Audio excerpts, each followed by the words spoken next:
नमस्कार साथियों, मैं अभय प्रताप विश्नोई आप सभी का स्वागत करता हूं। आज जो करंट में जो वॉर चल रही है, ईरान और यूएस की जो वॉर, इस वॉर में हम इंडिया की कंडीशन क्या देखते हैं और इंडिया की कंडीशन क्या है इस चीज में। कई लोग कह रहे हैं कि इंडिया की जो कंडीशन है इसमें वो न्यूट्रल है, ना वो कभी पक्ष किसी को खींच रही है ना ले रही है। इसका एक ही सबसे बड़ा कारण है कि इंडिया का बायलैटरल ट्रेड है यूएसए के साथ, इतना ईरान के साथ नहीं है। ये बात फैक्ट है। यदि हम मानेंगे कि इनके पास जो चाबहार पोर्ट है वो इंडिया ने बना के दिया है, ये बात है। चाबहार जो पोर्ट है ये इसलिए दिया गया है क्योंकि चाइना जैसे हमने घेर रखा है सी पोर्ट से, वही वापस जवाब है चाबहार पोर्ट। वो यूएसए का जो मिलिट्री सेक्टर है वो ज्यादा बढ़िया है रेदर देन अदर कंट्रीज। आप देख सकते हैं कि आपने जब कोल्ड वॉर पढ़ा होगा, कोल्ड वॉर में आपने देखा होगा कि यूएसए और यूएसएसआर के बीच में ये एक प्रकार की वॉर हुई थी। मतलब वो जो फिजिकल वॉर नहीं थी, आइडियोलॉजिकल वॉर थी ये। लेकिन इसमें यूएसए कैसे जीत गया?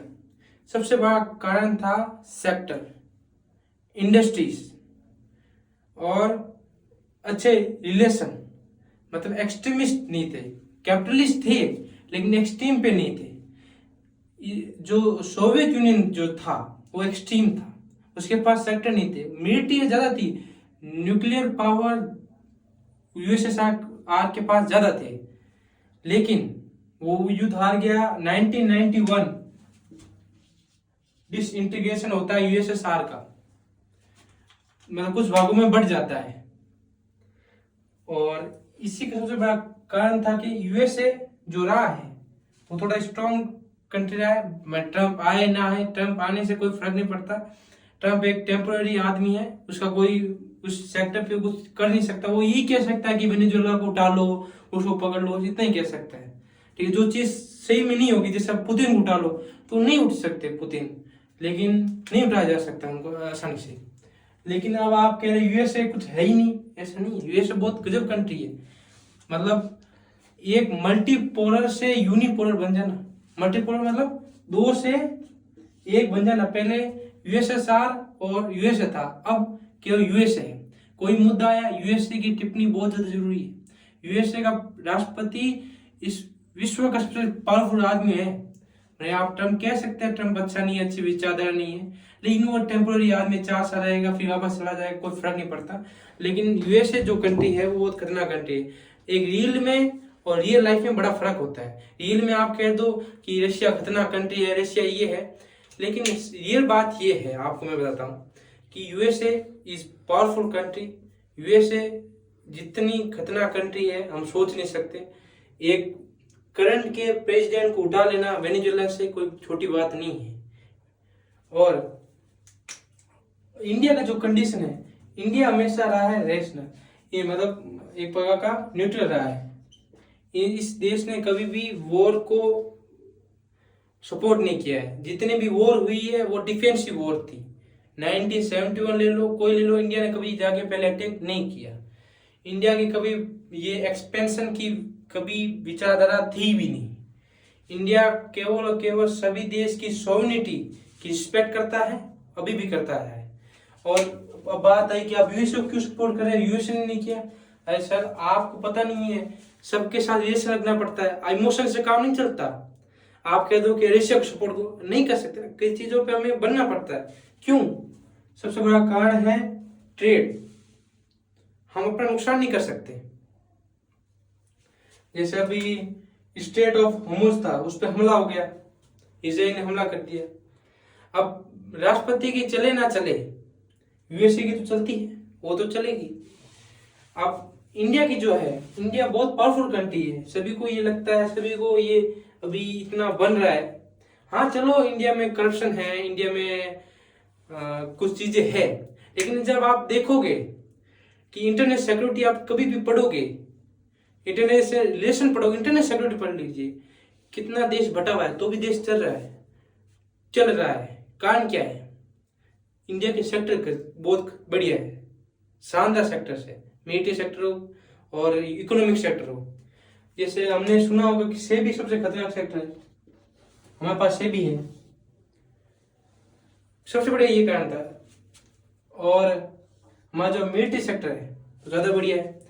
अब हमें चाइना ने घेर रखा है, श्रीलंका के एक पोर्ट को उन्होंने बनाया, लोन दिया, सबसे बड़ा चाइना फैक्टर बनता है इंडिया का। इंडिया का फैक्टर कभी पाकिस्तान नहीं है, आप ये दिमाग से निकाल लीजिए।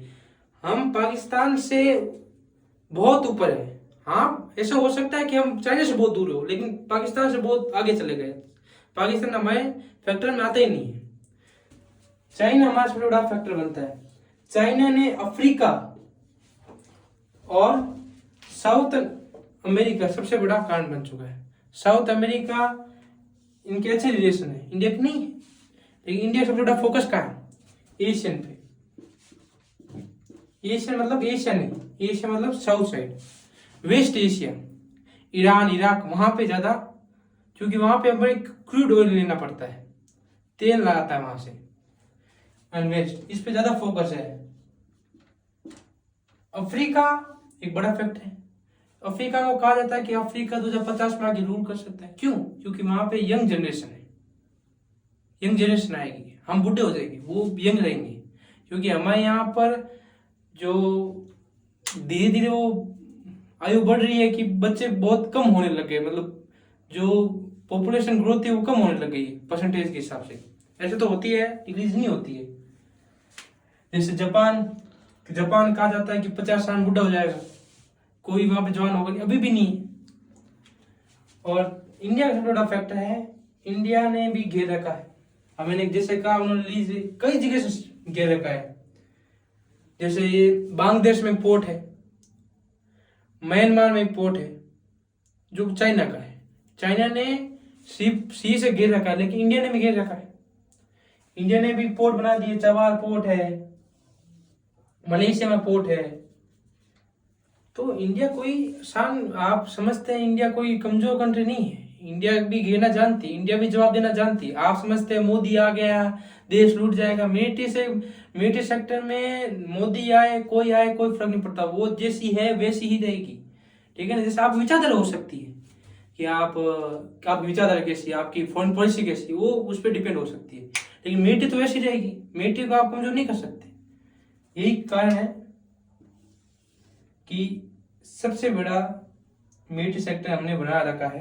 इंडिया इज नॉट अमीर कंट्री में नहीं आ सकता, लेकिन इंडिया अपनी इंटीग्रिटी, इंडिया अपनी सोनिटी बचाने का दम रखती है और रखेगी, और कोई देश हमें हरा नहीं सकता, दबाव डाल नहीं सकता। धन्यवाद।